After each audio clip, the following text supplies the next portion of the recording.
Hello SSC 25, বলবো না কার কী অবস্থা। শেষ মুহূর্তে যারা পড়ালেখা করছো সবাই পড়ালেখা করো। আর পরীক্ষার আছে 9-10 দিন, ঠিক আছে? তোমরা পড়ালেখা বাদ দিও না। সো আজকের ভিডিওতে আমরা তোমাদের যে 2025 সালের সংশোধিত রুটিনটা দিয়েছে, এই রুটিন অনেক দিন আগে প্রকাশিত হলেও এই রুটিন নিয়ে আজকে আমি ভিডিও বানাচ্ছি, কারণ আজকে থেকে তোমাদের জন্য স্পেশাল ভিডিও দেওয়ার ক্লাস শুরু হবে। এবং এই রুটিন নিয়ে আজকে যে সমস্ত ক্লাস করব বা যে সমস্ত কথা বলবো, সেই সমস্ত কথা এর আগে কেউ রুটিন নিয়ে বলেনি। কেননা এই রুটিনটা মাফিকই তখন তোমাদের পরীক্ষা দিতে হবে, পড়াশোনা করতে হবে, ঠিক আছে না? এই রুটিনে অনেক জায়গায় ডেট, কোন দিন কোন পরীক্ষা, কোন টাইমে কোন পড়াটা পড়লে তোমাদের জন্য ভালো হবে, সেই নিয়ে আজকে আমরা কথা বলবো।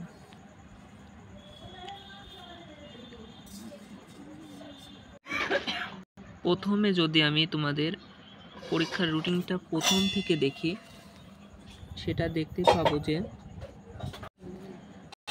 পাবো যে প্রথম যে পরীক্ষা সেটা হচ্ছে তোমাদের 10 তারিখ, এপ্রিল মাসের 10 তারিখ বৃহস্পতিবারে পরীক্ষা। এবং এই বিষয় কোডটা তোমরা যে প্রবেশপত্র পেয়েছো সেখানে লেখা থাকবে বাংলা প্রথম পত্রের 101, সহজপত্র যেটা হচ্ছে সহপাঠ 103। যদিও এই 101টা লিখলেই তোমাদের হয়ে যাবে। সরি, যেমন দ্বিতীয় পত্র হবে, প্রথম পত্রের একটা এবং দ্বিতীয় পত্রের আর একটা, এই অনুযায়ী তোমরা পরীক্ষা দেবে, ঠিক না? এখন বিষয়টা বোঝো যে প্রথম দিন তোমাদের পরীক্ষা, সেই বিষয় কোডটা তোমরা সুন্দরভাবে ওএমআর শিটে কীভাবে পূরণ করবা সেটা নিয়ে একটা ক্লাস আসবে। যেহেতু আজকে 31শে মার্চ, এই ভিডিওটা আমি যেহেতু 7টা 8টার দিক তোমরা বা 9টার দিক পাবা, সেহেতু আজকের পড়াশোনা তোমরা চালাও। কিন্তু 1 তারিখ থেকে দেখো 1, 2, 3, 4, 5, 6, 7, 8, 9 দিন পরীক্ষার আগে টাইম আছে। 10 তারিখে তো পরীক্ষায় প্রথম পত্র পরীক্ষা কিন্তু 2টা ওয়ের উপর হয়, ঠিক না? বাংলা আর সহপাঠ। যেহেতু বাংলা প্রথম পত্র দ্বিতীয় পত্র মিলে 160 পেলে তোমার A+ মার্ক হবে, ঠিক না? সেহেতু তোমাকে, যেহেতু যদি একটা খারাপও হয়ে যায় তাহলে একটা ভালো করার সুযোগ আছে, কিন্তু তোমরা সেটা করবা না। চেষ্টা করবা যে বাংলা পরীক্ষাটা, যেটা প্রথম পরীক্ষা, ওই পরীক্ষার প্রথমে তোমরা যেটা পাবা সেটা হচ্ছে বহু নির্বাচনী, অর্থাৎ MCQ-এর একটা শিট পাবা। সেখানে তোমাদের নাম, রোল, তারপরে যে রেজিস্ট্রেশন নাম্বার আছে সেগুলো পূরণ করতে হবে, সেট কোড দিতে হবে, MCQ কত নাম্বার সেট পেলে সেটা পূরণ করতে হবে, সেই অনুযায়ী MCQ-তে পরীক্ষাটা শুরু করবা। সো প্রথমেই বাংলা MCQ প্রিপারেশনটা তোমরা আজকে নাও। আমি যেটা বলবো, এখন প্রতিদিন বাংলা সাবজেক্টটা পড়ো, যেহেতু বাংলা প্রথম, আর প্রতিদিন সবটি সাবজেক্ট পড়ার চেষ্টা করো।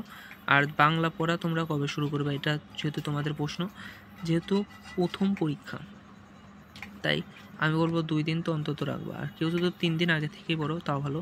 সো আমি বলতে চাই যে তোমাদের কেউ যদি 7 তারিখ থেকে পড়তে চাও তাও পড়তে পারো, কেউ 8 তারিখ থেকে পড়তে চাও তাও পড়তে পারো, কিন্তু 8 তারিখ থেকে পড়া শুরু করো, 9 তারিখে কিন্তু না, কারণ একদিনে তোমরা শেষ করতে পারবা না।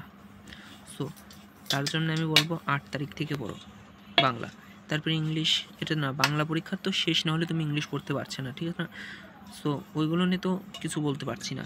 তারপর ইংলিশ দ্বিতীয় পত্র। এরপর দেখো গণিত পরীক্ষাটা তোমাদের কোন টাইমে দিয়েছে। এই যে গণিত পরীক্ষা দিয়েছে দেখো 21 তারিখে। তাহলে গণিত পরীক্ষার আগে তোমরা কয়দিন পাচ্ছ? 18, 19, 20, 21, 3 দিন পাচ্ছ। শুক্র, শনি, রবি, 3 দিনে গণিত পরীক্ষার জন্য এনাফ টাইম।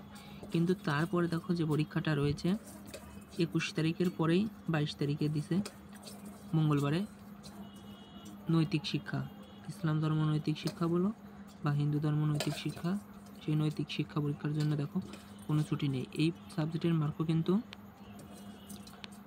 এই সাবজেক্টের মার্কও কিন্তু 100। আবার এই সাবজেক্টের মার্কও কিন্তু, মানে গণিতেরও কিন্তু মার্ক ছিল 100, কিন্তু সেই গণিত পরীক্ষার আগে তোমরা পেলে কয়দিন? 3 দিন পেলে। কিন্তু তোমরা হিন্দু ধর্ম পরীক্ষা বা ইসলাম ধর্ম পরীক্ষার আগের দিন কয়দিন পাচ্ছ? একদিনও পারছো না। সো তোমরা বুঝতেই পারছো তোমাদের ইসলাম ধর্ম যেদিন পরীক্ষা সেদিন যেহেতু তোমরা সময় পাচ্ছ না, সেহেতু ইসলাম ধর্ম বা হিন্দু ধর্ম এই গ্যাপের ভিতরে কয়দিন পড়ে নেওয়া উচিত, একদিন রিভিশন দিয়ে নেওয়া উচিত। সো আমি বলবো যদি পারো আজকে বা 1 থেকে 5-6 তারিখের মধ্যে তোমরা এই হিন্দু ধর্মটা একবার হলেও পড়ে নাও। তারপরে দেখো ছুটি নেই, সেই 22 তারিখ 21 তারিখে গণিত পরীক্ষাটা দিয়ে এসেই 21 তারিখে গণিত পরীক্ষাটা দিয়ে এসেই তোমাদের কি করতে হচ্ছে, 22 তারিখে হিন্দু ধর্মের প্রিপারেশন নিতে হচ্ছে। তারপর আবার দেখো 23 তারিখে আইসিটি। ধরলাম আইসিটি 25 মার্কের পড়া খুবই কম, কিন্তু কি জানো এই আইসিটি সাবজেক্টের 1 মার্ক, এই 1 মার্ক মানে এমসিকিউ 1 মার্কের জন্য আমার বন্ধু A+ পায়নি। মানে 4 সাবজেক্ট ছিল ওর হচ্ছে জীববিজ্ঞান, দুঃখিত হায়ার ম্যাথ ছিল, সে ওটায় 80-র উপরে উঠে নিয়ে A+ পেয়ে যায়। সেই 4 সাবজেক্ট যেহেতু 3টা সাবজেক্টকে টানতে পারবে, 3টা সাবজেক্টে যদি এও পায় সমস্যা হবে না, বা কোনোটায় A-, কোনোটায় A, সমস্যা হবে না। কিন্তু সে কী হলো 3টা সাবজেক্টে A গ্রেড পেলো এবং এই আইসিটিতে পেলো হচ্ছে 39 মানে হচ্ছে কত, মানে আইসিটিতে 50 না, প্র্যাকটিক্যালে তো 25ই দিচ্ছে, কিন্তু সে এমসিকিউ পাইছে একটু কম। এমসিকিউ প্লাসের জন্য কত লাগবে 40, কমপক্ষে 15টা এমসিকিউ ঠিক করতে হবে, তাহলে তুমি পাইবে কত 25 আর 5 30 আর 10 40, কিন্তু তার হয়েছিল হচ্ছে 14টা, মাত্র 1 মার্কের জন্য তার A+ আসেনি এসএসসিতে। 4 কত দিন 9 ঘরে ছিল। হ্যাঁ, সো তোমরা এই আইসিটি কিন্তু একটু মনোযোগ দিয়ে, তাহলে তোমাদের যে 1 থেকে 9 তারিখ পর্যন্ত সময় আছে তোমরা হিন্দু ধর্ম একবার পড়ো, কিন্তু আইসিটি একটু বেশি গুরুত্ব দিয়ে পড়ো। হিন্দু ধর্ম সাবজেক্ট বা ইসলাম ধর্ম তাদের এই সাবজেক্টটা তুলনামূলক সহজ আইসিটি থেকে, কিন্তু আইসিটি সাবজেক্টটা একটু কঠিন। তোমরা সবাই আইসিটিতে একটু দুর্বলতার সাথে মানে হালকার সাথে নাও, কিন্তু আইসিটিটা একটু মনোযোগ দিয়ে পড়ো। আর গণিত তো সবাই জানো, প্রতি বছর এই গণিতে সবচেয়ে বেশি পরীক্ষায় মানুষ ফেল করে, সো গণিত পরীক্ষাটা একটু ভালো করে পড়বে। তারপরে দেখো 24 তারিখে যাদের পরীক্ষা দেবা, যাদের সায়েন্সে তাদের তো হয়তো বা হতেও পারে না হতে পারে, আমি এখন বলতে পারছি না। আর তাছাড়া তো 150 মার্ক তোমরা আলাদা পাবেই শারীরিক শিক্ষা এবং কারিগরি শিক্ষা, চারুকলা যেটা সাবজেক্ট আছে যার। এরপর থেকেই তোমাদের মেন পরীক্ষাগুলো শুরু। আমি যেটা মনে করি সেটা হচ্ছে যারা সায়েন্সের আমি বেস করে বানাচ্ছি, এবং তোমাদের জন্য রমজান স্পেশাল অর্থাৎ এই ঈদের সুপার অফার থাকবে। প্রত্যেকটা পরীক্ষার আগের দিন নিখুঁতভাবে তোমাদের যা পড়তে হবে শেষ মুহূর্তে আমার ক্লাস দেখলে তোমাদের এই ক্লাস পাওয়ার মতো সিওরিটি আমি করে দেবো। বাংলা প্রথম পরীক্ষার দিনও আমি আমার ক্লাস দেবো 9 তারিখে, যেদিন পরীক্ষা তার আগের দিন। গণিত পরীক্ষার 100 মার্কের এমসিকিউ, মানে 100 মার্কের মধ্যে যেগুলো আছে এমসিকিউ বলো তারপরে সিকিউ বলো, সব দাগিয়ে দেবো, আমি ক্লাস নেব।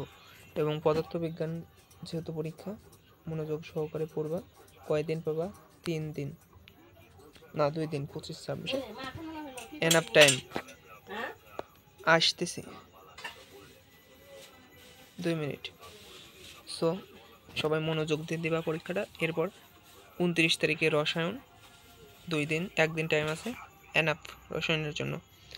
এরপর যেদিন দেখো উচ্চতর গণিতের জন্য, দেখো তোমাদের গণিতের চেয়েও বেশি টাইম দিয়েছে, কিন্তু আমার মনে হয় না উচ্চতর গণিত মাত্র 5-6টা অধ্যায় পড়লেই মনোযোগ দিয়ে 5টা-6টা সিকিউ পাওয়া সম্ভব, ত্রিকোণমিতি বাদ দিলেও সম্ভব। ওকে, যেহেতু তাহলে তোমরা ইসের জন্য কয়দিন পাচ্ছ হায়ার ম্যাথ 30, 1, 2, 3, 4 দিন এনাফ টাইম হায়ার ম্যাথের জন্য আছে।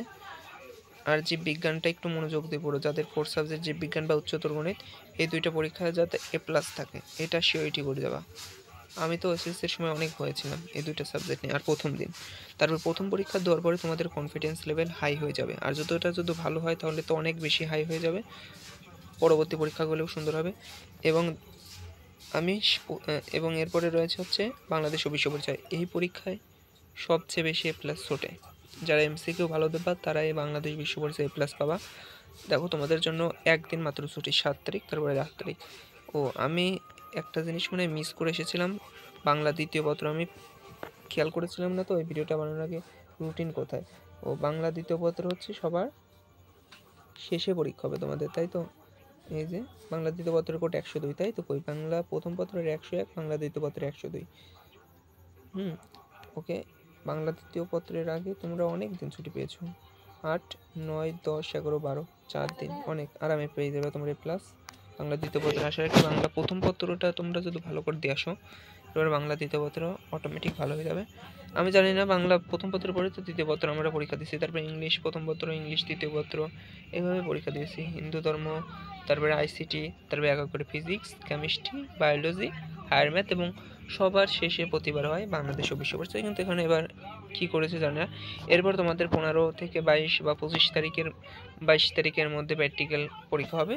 ওটা যার যার ইউনিটে প্র্যাকটিক্যাল নিয়ে কোনো চিন্তা করতে হবে না, প্র্যাকটিক্যালি সবাই 25-এ 25 পাবা, ঠিক আছে? সো তোমাদের মেন টার্গেট এগুলো হওয়া উচিত, আমি যেটা মনে করি। সো আমি চেষ্টা করবো প্রতিদিন এই যা 1 তারিখ থেকে একটা করে ক্লাস দেওয়ার জন্য প্রত্যেকটা সাবজেক্টের, এবং পরীক্ষার আগে তো সেটা one shot CQ plus MCQ দিয়ে বেসিক টু প্রো লেভেলের ক্লাস দেবো। একদম 4 ঘন্টা 5 ঘন্টা 10 ঘন্টা যা লাগুক তাই, ওই ক্লাসটা দেখলে তোমাদের জন্য ক্লাস পাওয়ার জন্য সম্পূর্ণ প্রস্তুতি নেব। যারা খারাপ, যারা মাধ্যমিক স্টুডেন্ট বা ভালো, তাদের সবার জন্য ক্লাসগুলো প্রোভাইড করব। তো সবাই মনোযোগ সহকারে ক্লাসগুলো করবা, শুনবা, বুঝে ক্লাসগুলো করবা এবং পরিশ্রম দিয়ে ক্লাসগুলো করবা। তাহলে আশা রাখি তাহলে তোমাদের এসএসসি 25 এর জার্নিটা সুন্দর করে শেষ করতে পারবা। সো আজকের মতো এখানে বিদায় নিচ্ছি। সকলকে ধন্যবাদ। সবাই তোমাদের প্রিপারেশন নিতে থাকো। তোমাদের ভাইয়ার কাছে কোনো প্রশ্ন থাকলে কমেন্ট বক্সে জানাও, কোন বিষয় নিয়ে ক্লাস চাও সেটাও জানাতে পারো। আর তোমাদের জানানোর প্রয়োজন নেই, আমি জানি শেষ মুহূর্তে তোমাদের কি প্রয়োজন। সম্পূর্ণ গুছানো প্রস্তুতি তোমাদের জন্য আনছি। সবাই পড়তে থাকো, এইটুকু আমার শেষ মুহূর্তে কথা। কনফিডেন্স নিয়ে মাথা ঠান্ডা রেখে পড়ো এবং গণিত করার সময় মাথা ঠান্ডা রেখে গণিতগুলো করো। সবাইকে বিদায়।